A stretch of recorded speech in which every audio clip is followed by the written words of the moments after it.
जहाँ पे हम नोएडा के अंदर मिलने वाली प्रॉपर्टीज़ और ग्रेटर नोएडा के अंदर मिलने वाली रेंटल और रीसेल की प्रॉपर्टीज़ पे काम कर रहे हैं। इससे के पहले मैं अपना पूरा विषय बताऊं या उस पर चर्चा करें, अगर आप हमारे वीडियो पे नए हैं तो हमारे चैनल को सब्सक्राइब जरूर कर लें, जिससे कि हम इस एरिया की बेहतरीन कंटेंट से या बेहतरीन प्रॉपर्टी से आपको रूबरू कराते रहें। एक्चुअल में आज मैं जो वीडियो बना रहा हूँ, ये अभी रियल एस्टेट में कुछ अलग तरीके के कुछ फ्रॉड शुरू हो गए हैं।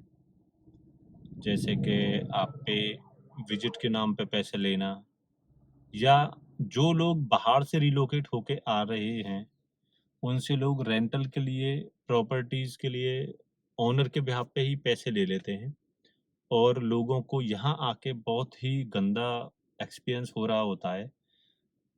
तो फिर मुझे लगा कि मेरा फर्ज बनता है रियल एस्टेट में होने के नाते कि भाई कोई भी व्यक्ति किसी के साथ गलत चीज़ें ना हों। कैसे मैं आपको वो तरीका बताऊं जिससे आपको ये पता पड़े कि आपको किस ब्रोकर के साथ में जाना है, कौन आपके साथ फ्रॉड कर रहा है, या कहाँ संभावना है कि आपके साथ ठगी हो सकती है।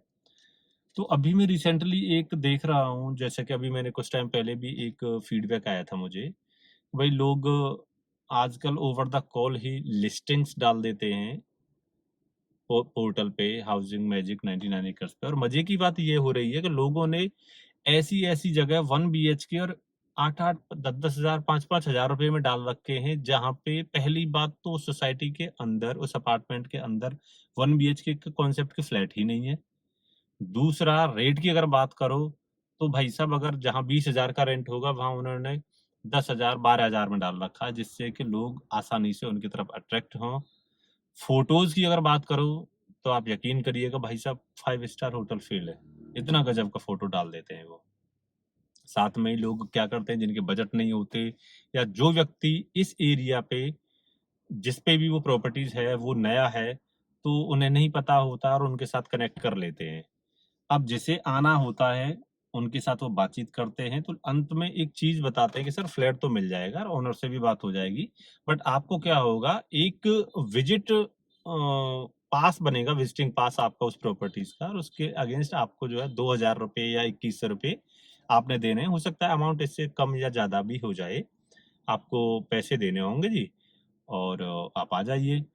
जब आप उनसे बात करेंगे, यार ये पैसे तो चलो ठीक है, लेकिन एक बार मैं आ ही रहा हूँ, फ्लैट देख लूं तब दे दूंगा, तो बोलेंगे नहीं नहीं सर, यहाँ पास बनता है, आप दे दीजिए, ओनर तभी आएंगे, और अगर आपको पसंद नहीं आया तो वो 2 हजार वापस कर दिया जाएगा, अमाउंट आपका जो भी होगा। तो आपको सोचने वाली बात है यार, अगर ऐसी बात है तो एक व्यक्ति ऐसे समय पे अपने आप को बिजी शेड्यूल से निकाल के, समय निकाल के फ्लैट देखने आ रहा है, तो वो इंटरेस्टेड ही है वहां पे, ये तो कोई बात ही नहीं होती है। तो आपको कन्विंस कर लेंगे, और फाइनली कुछ लोग उनकी बातों में आ भी जाते हैं कि नहीं यार चलो ठीक है, सच कह रहा ही होगा, तो वो उन्हें 2-2.5 हजार रुपये दे देते हैं, जो भी अमाउंट वो मांगते हैं। और मजे की बात ये है, फिर इसके बाद वो उनके ना तो कभी कॉल लेते हैं और ना ही उन्हें कोई प्रॉपर्टी मिल रही होती है। तो आज मैं आपको उस तरीके की टिप्स बताऊंगा जो मेरे अपने अनुभव से, कि कैसे हम एक अच्छे और समझदार ईमानदार व्यक्ति के साथ डील करें हम। तो इसके कुछ चेक पॉइंट्स हैं जिन पे आपको बात करनी होगी। सबसे पहले, किसी भी एरिया में प्रॉपर्टीज आप देख रहे हो, तो आप किसी भी लिस्टिंग पे प्रॉपर्टीज अगर सर्च कर रहे हो, चाहे वो हाउसिंग हो, मैजिक हो, 99 एकर्स हो, कोई भी पोर्टल हो, अगर आप उस पे प्रॉपर्टीज देख रहे हैं, तो आपको एक जानकारी बता दूं कि उसमें वो उस तरीके का फ्लैट है या नहीं है। इसके लिए क्या करेंगे, जो भी लिस्टिंग देख रहे हैं ना, वहां पे आप उस बिल्डर का नाम देख रहे होंगे। फॉर एग्जाम्पल, जैसे में आप बात करें 137 के अंदर, तो यहाँ पे one of the best property Gulshan Vivante Purvanchal है। तो अभी रिसेंटली मुझे किसी का कॉल आया है हिमाचल से कि भैया हमें तो गुलशन विवांते में 12 हजार में मिल रहा है, तो आप हमें कुछ करा दो। मैंने, भाई गुलशन विवांते में तो प्रॉपर्टीज नहीं है, गुलशन विवांते में तो मैंने उन्हें बताया कि भाई गुलशन विवांते में तो 2 BHK से 1200 से नीचे का प्रॉपर्टीज ही नहीं है, 1200 1100 से स्क्वायर फीट से शुरू हो रहा है। तब बताया कि नहीं सर ऐसा है। मैंने उनके कहने से ही पहले एक पहले शॉर्ट बना रखा था इसी टॉपिक पे, 2000 वाले फ्रॉड पे, मैंने वो भेज दिया उन्हें कि मैंने कहा भाई साहब आप देखना जरा, वो आपको जो 10,000 में 12,000 में प्रॉपर्टी दे रहा है गुलशन विवांते में, हो सकता है वो आपसे 2,000 रुपए टोकन का मांगेगा। हाँ भैया बिल्कुल सही कह रहे हैं आप, वो 2,000 रुपए टोकन का भी मांग रहा है। तो मैं आज आपको बताऊं कि कुछ चेक पॉइंट्स होते हैं जिससे आप ये फिल्टर कर सकते हैं कि आप जिसके साथ काम कर रहे हैं या काम ओवर द कॉल बात कर रहे हैं, उन्हें पैसे ट्रांसफर करने वाले हैं, या जिसके भरोसे आप कहीं दूर से आने वाले हैं, वो जेन्युइन है भी या नहीं। तो इसकी कुछ जेन्युइनिटी के पॉइंट्स हैं। तो सबसे पहले आप जिस भी व्यक्ति से बात करें, आप उनसे उनकी फर्म का नाम जरूर मालूम करें। क्योंकि मैं आपको बताऊं, हो ये रहा है आज की डेट में, रेंटल कैटेगरी एक ऐसी कैटेगरी है, एक व्यक्ति एक स्टाफ किसी भी ऑफिस के अंदर जाता है, 2 3 4 महीने काम करता है और उसे थोड़ा मोटा मोटा समझ में आ जाता है, तो वो निकल आता है कि नहीं यार अब तो अपना करते हैं, नौकरी वोकरी में नहीं। और अपना करने का मतलब उनका सेंस वही है कि यार ये तो मैं सही है, किसी से कुछ भी मंगा लो, नंबर ही तो ब्लॉक करने होते हैं। मोस्टली लोग ज्यादातर ये कर रहे हैं। तो आप कोशिश करें किसी भी ऐसे व्यक्ति के साथ डील करें जिसकी कोई फर्म हो, जो कहीं ऑफिस पे एड्रेस लेके बैठा हो, कोई लोकेशन पे बैठा हो, आप उनसे बातचीत करें। इसके लिए क्या करें कि आप उनसे उनका आईडी कार्ड मंगाएं और उनके बिजनेस का आइडेंटिटी प्रूफ जरूर मंगाएं। चूंकि आईडी कार्ड वगैरह भी मिल जाते हैं, आइडेंटिटी प्रूफ में आप कंपनी का रजिस्ट्रेशन नंबर, जीएसटी वगैरह ये मंगाएं। क्योंकि भाई आपकी हार्ड अर्न मनी है, तो आप अपने पैसों को किसी को भी ऐसे ही ना भेजें। उससे पहले कुछ जो चेक पॉइंट्स हैं उन पे जरा ध्यान दे लें। फॉर एग्जांपल जैसे कि आप उनकी कंपनी का आइडेंटिटी कार्ड मंगाएं। भाई आप अगर किसी फर्म के स्टाफ हैं तो आपका अपना आईडी कार्ड होगा, और अगर पैसा देखिए 2 4 5 हज़ार रुपए से ज़्यादा भेज रहे हैं तो आप उस कंपनी के खुद के ऑर्गेनाइजेशन के जो डॉक्यूमेंट्स मांग सकते हैं, लाइक जीएसटी, लाइक आप उसका गूगल पे लिस्टिंग भी देखें कि आप भाई जिसके साथ डील करने जा रहे हैं, तो आप उस फर्म का नाम डालिए गूगल में और वो उसकी रिव्यू निकल के आ जाएंगे। भाई ये किस किस तरीके से डील करते हैं, क्या इनकी लोकेशन है, क्या चीज़ें ये, तभी आप उसे पैसे भेजें। पैसे भेजने से भी पहले जब आपको ये संतुष्टि हो जाए कि जो ये व्यक्ति है ये किसी जगह बैठा है, तो आप फिर उस प्रॉपर्टी के ओनर से बात करें कि भाई आप मैंने आपकी ये प्रॉपर्टी देखी है कि आप उसके ओनर है, और तसल्ली से सारी चीज़ें उनसे बात कर लें। क्योंकि कुछ लोग ओनर के साथ और आपको बताने में चीज़ों का आगे पीछे कर देते हैं। उदाहरण के तौर पे कुछ लोग बोल देंगे आपको, सर ये जो फ्लैट है ना आपको 22,000 रुपये में मिल रहा है। हो सकता है आपको बोलते हैं इंक्लूडिंग मेंटेनेंस है, और ओनर को बोलते रहे कि जी आपको 22,000 रुपये में फ्लैट जा रहा है, वो एक्सक्लूडिंग मेंटेनेंस है। कई केस में ये चीज़ भी देखी गई है। बाद में होता क्या है कि भैया आपने से कमीशन ले लिया, उनसे कमीशन ले लिया, चीज़ें पता ही नहीं पड़ी, और बाद में आप में और ओनर के बीच में किसी भी तरीके का मतभेद पैदा हो जो है। तो उन सब चीज़ों के लिए ओनर से ऑलरेडी बातचीत करें। और आप जब भी किसी को पैसे भेजें, टोकन की बारी आए या ओनर आपको बोल दे कि नहीं यार आप डील हमारी फाइनल है, करते हैं, तो आप किसी भी ब्रोकर को जो पैसे भेजें ओनर से बातचीत करें। अधिक से अधिक पैसा कोशिश करें बुकिंग के लिए ओनर को ही भेजें। ओनर को भेजने के लिए क्या है कि आपको कोई भी ब्रोकर उनका अकाउंट नंबर दे देगा।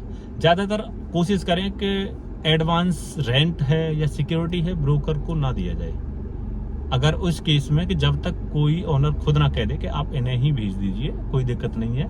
कई बार होता क्या है कि अपार्टमेंट्स के अंदर सर रिपेयर का वर्क होता है, वो कराना होता है, तो ब्रोकर को ही फाइनली बोलते हैं कि भाई आप ही करा देना, तो फिर वो बोल देते हैं कि आप पैसे ले लीजिए, बाद में हम हिसाब कर लेंगे। लेकिन जब तक ना भेजे तब तक ओनर आपको कहे ना। अच्छा, किसी भी ब्रोकर को लेकिन अगर आपको ओनर कहता है कि नहीं बुकिंग मुझे भेजिए, अमाउंट भेज दीजिए 1 महीने का 10,000 12,000, तो आप उन्हें भेज दें। और ब्रोकर को अधिक से अधिक डॉक्यूमेंट्स के लिए पैसे ही भेजें, जो कि 5,000 4,000 6,000 यानी अप्रॉक्स 5,000 के आसपास ही होते हैं। इससे ज़्यादा ना भेजें, वो भी संतुष्टि हो जाए तब। कोशिश ये करें कि ये जो अमाउंट भेजा जाए आपको आपके द्वारा ब्रोकर को, ये उस फर्म के करंट अकाउंट में भेजा जाए। क्योंकि होता क्या है कि इंडिविजुअल स्टाफ कई बार बड़े 30 मार कहाँ पैदा हो गए जी मार्केट में, कि कई बार आप ही को नहीं, फर्म वालों को भी नहीं पता होता कि उनका स्टाफ कोई डील कर रहा है। वो किसी और डीलर से उठाएगा और आपको वहीं की वहीं डील करा देगा, पैसा आपसे अपने अकाउंट में करा लेगा।